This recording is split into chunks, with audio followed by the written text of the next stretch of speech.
এই সেই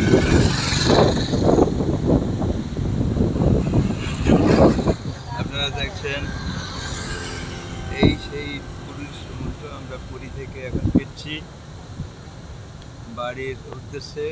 বাড়ি যাওয়ার পথে বাড়ি ফিরছি। আরে কত করে? একটুখানি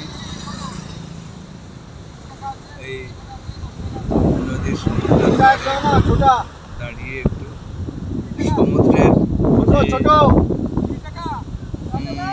মাহাত্ম্য বা সমুদ্রের যে জলোচ্ছ্বাস, সেই জলোচ্ছ্বাস উপভোগ